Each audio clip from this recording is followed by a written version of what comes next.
Today I'm in Vancouver, British Columbia, where I'll shortly be taking an Air Canada flight to Tokyo's Narita International Airport. Hello YouTube travelers, and welcome to the Gentleman of Fortune channel. Join me on my travels around the world, and together we'll review the latest in flight and lounge offerings, find out how various airlines' first and business class products stack up, sample their catering, and indulge in their finest champagnes. Together we'll experience the best of the best, and maybe some more obscure ones too. So be sure to subscribe and hit that notification bell so that you won't miss a thing. And now I invite you to sit back and relax as we get this next adventure underway. Here in Vancouver International Airport, many of the shops are open, including the duty-free. In fact, in order to get to my departure gate 52, you have to literally transit through the duty-free shop. Unfortunately, not everything is open yet, and I was disappointed to find that the Air Canada Maple Leaf Lounge was still closed. Not to worry though, it means more time to watch the activities at the gate, where a large number of athletes, coaches, and family members of the Canadian Olympic team are waiting to join my flight to Tokyo. And here's a first look at the 787 Dreamliner that will take us to Tokyo, featuring the Special Olympics Fly the Flag livery.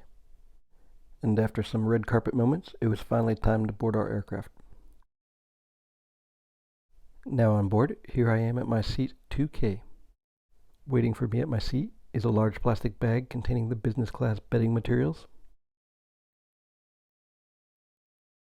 In addition to this smaller black bag containing travel essentials.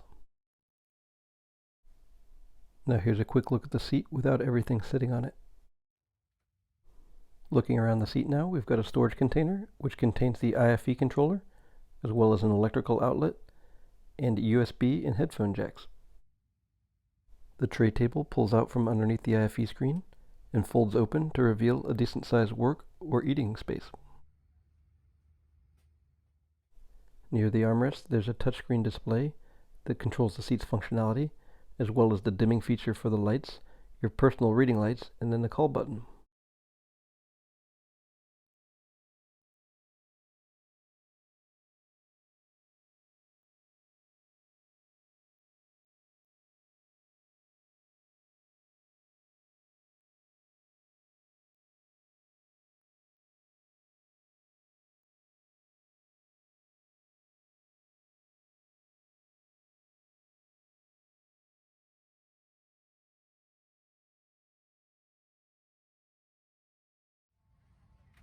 Your life vest is stored in a compartment near your ankle, where there's also this small, unusual tray and storage for the safety information card. Also, here's a look at the footwell, which although tapered, wasn't uncomfortable. And now one of my favorite features, personal air vents at every seat. So what's in this funny looking black trash bag? First up, we've got this personal care kit. Then we've got our pair of noise-canceling headphones. Oh, they've just offered me the menu for today's flight. And lastly, we've got an amenity kit. And here's all the things we should be looking for inside the amenity kit. The pouch is branded as Want Les Essentials.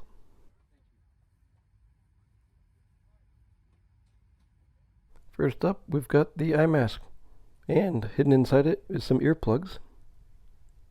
Yeah, it's a very big eye mask. That should be nice.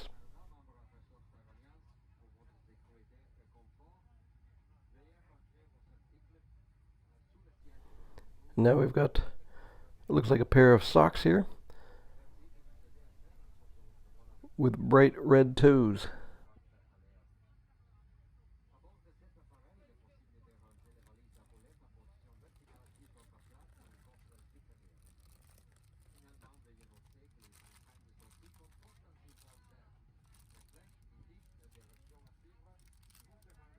And here we've got a dental hygiene kit. There's a look at all the interior contents.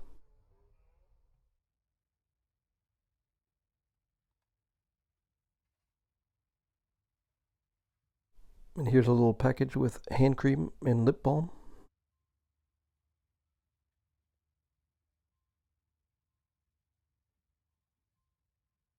There's also promotional material for the brand Want Les Essentials, featuring a 20% discount, which you're welcome to try, and that's the brand that made the amenity kit pouch. The other half of the card features promotional material for Vitruvi, the brand that provides the cosmetics, and there's also a discount code there which you can use. Lastly, and this is pretty cool, there's a microfiber cloth for cleaning your glasses. How many of those 3-letter airport codes can you recognize? I can see some of my favorite destinations. Now here's a look at the noise-canceling headphones that are provided in Air Canada business class.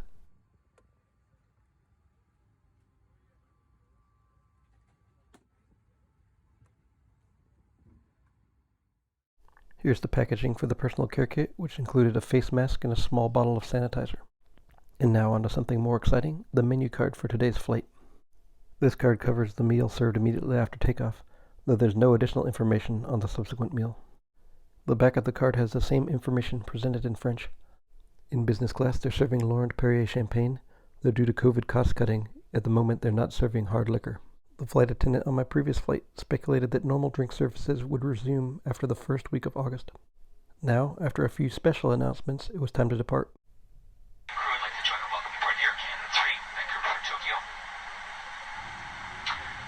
Special welcome on board as well for all of our athletes and people involved in the Olympics. A special thank you to our Aerofund members for your loyalty. More special welcome to our Olympic team representing us in the Tokyo Olympics taking place very shortly. This flight was the fullest flight I've seen in business class, going to Japan in at least a year. Every seat in the business class cabin was full, with the exception of one, which was quickly commandeered by one of the flight attendants. It'll be interesting to see how the cabin crew is able to handle the demand from increased passenger load after relatively light load factors over the last year.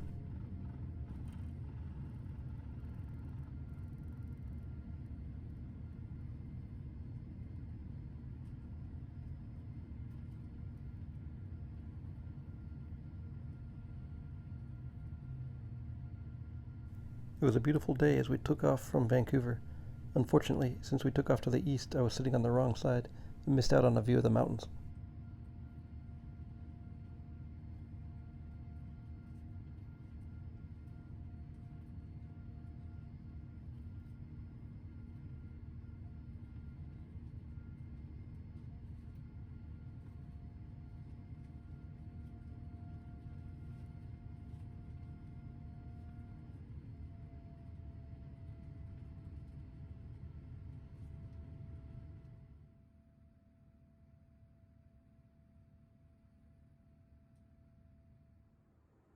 Shortly after takeoff, the meal service began, with everything being delivered on a single tray. I thought the entree, which was a sort of minced pork mixed with tofu, was a bit strange, though it tasted okay. With no choice of entree, I'm not sure if it would have appealed to everybody. It's my understanding that due to COVID, the food options have been limited as well. Hopefully in 3 weeks, if they resume the liquor service, they'll also improve the dining options.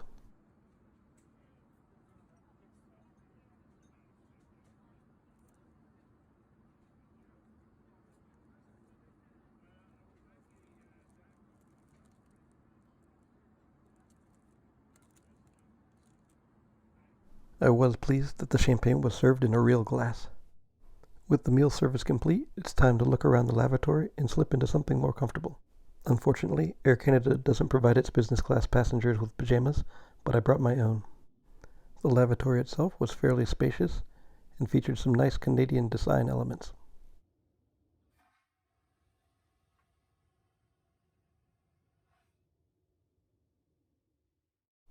By the time the movie ended that I began watching with the dinner service, we were abeam anchorage, so I thought it was a good time to prepare the bed. Included in that plastic business class bedding set was a protective sheet that covers the seat, as well as a pillow and a blanket. Just over an hour before landing in Tokyo, a second meal was served. There was no menu card for the second meal service, but the sticker on the foil let me know that I'd be getting lasagna. It was accompanied by a small Greek salad with spiced feta cheese, Kalamata olives, and tomatoes. There was also a fruit bowl and another glass of champagne.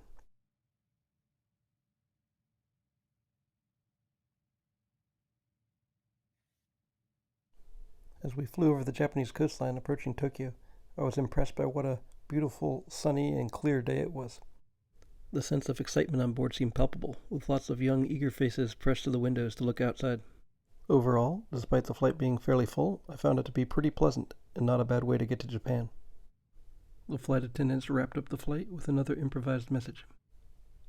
Now we take the opportunity to wish a special thank you for welcome to the Olympic athletes that we have with us today. I'm sure you're all going to make us proud here, and we wish you good luck in your training and in your efforts. Thank you again for joining us today. And for my part, I would like to offer best wishes to Team Canada, and especially the divers, for great success in your competitions at the Olympics, and the same goes for the athletes representing all of the countries. Good luck in the Tokyo Olympics. And for the rest of the viewers out there, as always, until the next video, safe travels.